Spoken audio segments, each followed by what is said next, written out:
You are at the Church Answers podcast. I'm Tom Rayner. I'm joined by Jess Rayner. Jess is best known as the father of my grandchildren, and that is his claim to fame. I'll From take my it. perspective, he's got incredible kids, absolutely incredible kids. Cannon, Harper, Collins, incredible kid. The one that's with the Lord, Will. I would have loved to have known him. How old would Will be today? 15? 13. 13. He's a year younger. That's right. Wow. hmm That's in, what a story. What a legacy you already have in the three kids and the one that is in heaven. We are going to be talking about the Bible Belt. And when people hear the Bible Belt, they have presumptions, assumptions. Sometimes they're on target. Most of the time they are not. Hey, let me tell you what is on target. We got this incredible resource. We call it the Everything Church Resources Directory. It's absolutely free. Download it now, because anything that you want to find out about where can I find such for my church, it's there. And if it's not, just send us a quick email and we'll make certain it's added in there.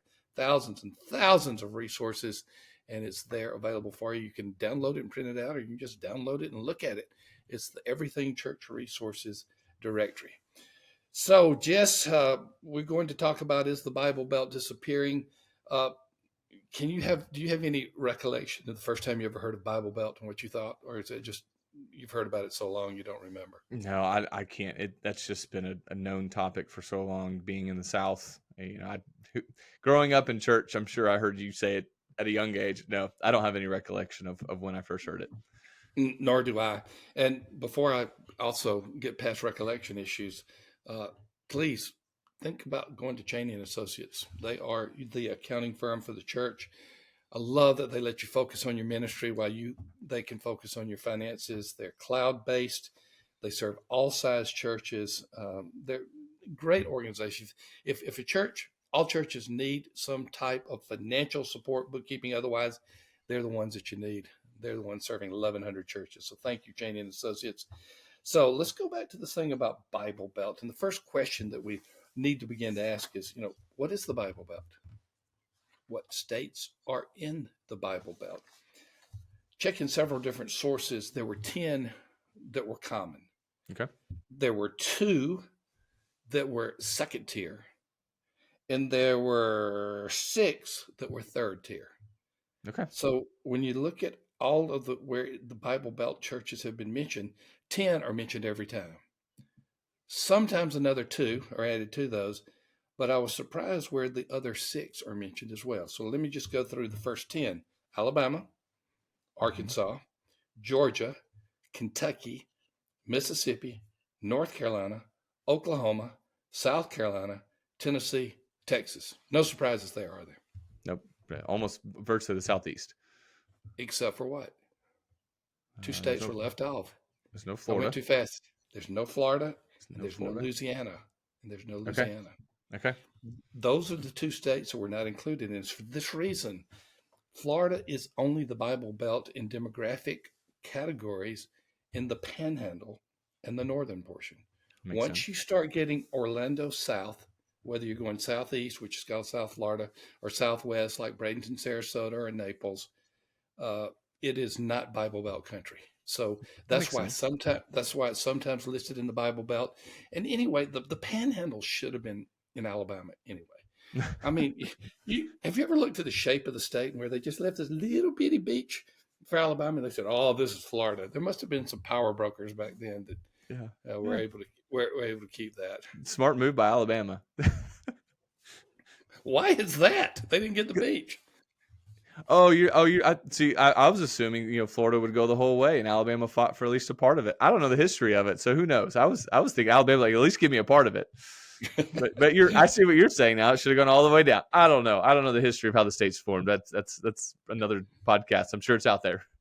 I'm sure it's out there too. And Alabama just gets this little bitty place just west of, just east of Mobile, like Gulf Shores and Orange Beach, just that little Right. bitty place. And then Florida gets the Panhandle and all that. So Florida is one of those Bible Belt. Louisiana, the reason it is not a Bible Belt is because it's so heavily Catholic, Hmm. and so there are some Southern Baptist churches, Nazarene churches, Free Will Baptist. There are some of those there, but it is so heavily Catholic that oftentimes it is not included in the Bible Belt. The Okay. other six, I'm not going to give the reasons why or why not, but there are portions of this that are considered the Bible Belt: Missouri, Virginia, West Virginia, Kansas, Indiana, and Ohio. Okay. And some of that has to do with transplants too. Yeah, and it sounds like this parts of those states that are touching parts of the Bible Belt, and I, so that makes sense. How yeah, far out does it grow? Yeah. yeah. Well, I know that Illinois is not on here, but your wife's hometown of Mount Vernon, Illinois, has some Bible Belt flavor to it, even though it's not in the Bible Belt. A hint. A hint. Okay. Well, When you yeah, that Southern Illinois, I've only picked up on a hint. it's not listed as a Bible Belt. So the question is this: is the Bible Belt disappearing? So, Jess, I'm not going to quiz you on any type of specific definition of Bible Belt, but just give the layperson's understanding when you hear what the Bible Belt is. What are we talking about? Yeah, and I could be wrong on this, so you can correct me. I tend to think Bible Belt and it's synonymous with cultural Christianity. Hmm. I think you're It dead on it. the South and church. I'm gonna say church Hmm. religion became a cultural piece of it. It's what you did on Sundays. It's just you go to church, you grab some lunch afterwards. It's just a part of the rhythm of life, and there was an expectation, right? If grandma wanted you at church on Sunday, you better be there. And so that's how I defined it. It's a cultural norm a cultural expectation that existed mostly in the South to attend church. And here is what has happened. You're dead on. The cultural norm began to transform into now what is called cultural Christianity differently than what it was called in the past. Cultural Christianity in the past meant that it is part of the culture that we go to church, it's part of the culture that there are a lot of Christians. Now, cultural Christianity means you're not a Christian, but you may act like it or even say you are because that's the cultural thing to do. Right. So Yeah, that's a good point. Cultural Christianity doesn't typically involve church going now. Yeah. it's exactly right. And I just read a article. Gosh, and the listeners and viewers are going to say, Tom, you should have remembered this. But anyway, by a well known atheist. And he says he's a cultural Christian. And Hmm. he said he wants certain things in the United States that were common to cultural Christianity back then in the Bible Belt to come back. He said it was good for America. I don't believe in Jesus, but I love. So he's declaring himself a cultural Christian while not even believing in the existence of God. Wow. Yeah. Yeah. Even cultural Christianity now that people will say they go to church or say they're a Christian just because it's part of their heritage growing up. And so, yeah, I could see why the Bible Belt, what it used to be versus cultural Christianity, versus what it is now. Yeah, that makes sense. That's good. And then it's changing even more. And some of that has to do with the influence of media, where you don't just see your own region. You see, it's kind of like how Western culture affects the world, but also the culture of the U.S. affects the U.S. And so you don't just have this narrow perspective of where you live, but also there's the blue state to red state immigration or migration that Migration. Yeah. is taken Yep. that is taking place. Well, if you're red state, it's immigration. If it's but it's migration from one state to another. And so what is happening there is you are bringing in a lot of people who are exiting blue states. Some of them for tax reasons, some of them for other reasons. But one of the big reasons is they want to go to a place where they're more culturally comfortable, but they're not bringing any religion with them. Hmm. So they're coming. Hey, we're conservative politically, but we're not going to attend church, and so that's reshaping the Bible Belt not to be the Bible Belt. Yeah. Yeah. Then that makes sense. I sent being a church in Tennessee. I see a lot of transplants specifically from California. But Absolutely. I'm seeing those who want to go to a more uh, they see cultural Christianity, but they think this is a place that's going to be more accessible in terms of that, but they're coming for the right reasons to church, right? They're not, they genuinely want to be a part of it. They're leaving a culture that feels more, maybe more antagonistic is the way to Oh, describe it. definitely, And so definitely there's more both of it. You antagonistic. you have some who are leaving because of the antagonism and they want to be able to just, be in more like-minded mindset. You have others who are leaving for political views, which is then causing, I believe, the big question is the Bible Belt disappearing. I think it is. And so a lot of these reasons are leading into that. And I hope the Bible Belt's disappearing.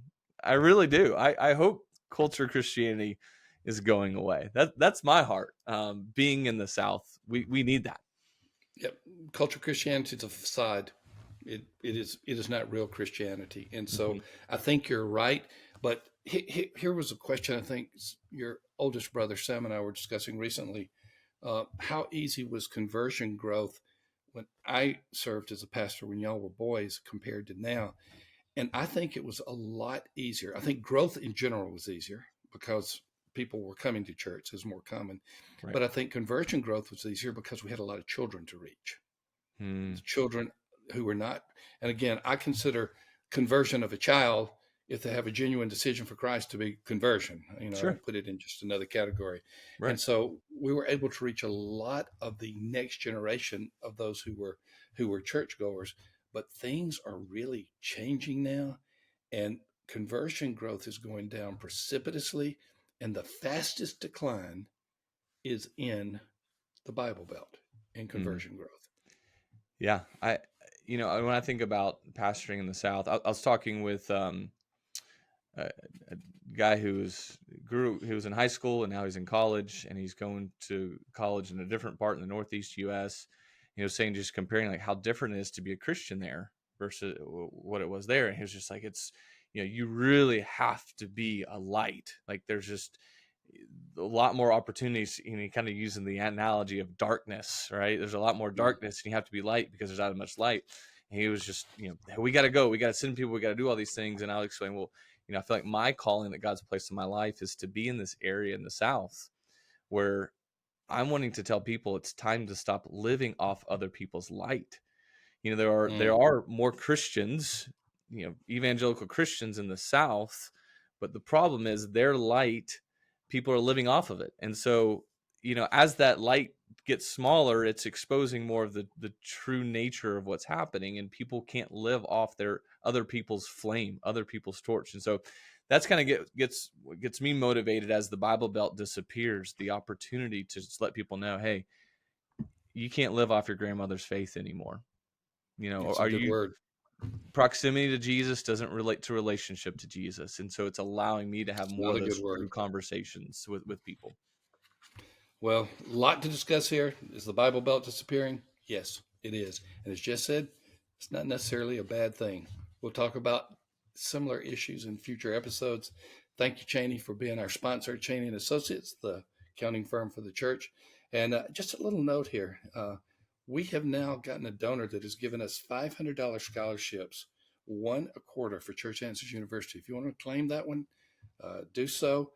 You can see the information. It's a great program for a diploma. It's an alternative to formal ministry training like seminary or college, but it's a great alternative. And I just email cau@churchanswers.com or look in the show notes. Thanks for being a part of this episode. On behalf of Jess Rayner, I'm Tom Rayner. We'll see you in the next episode.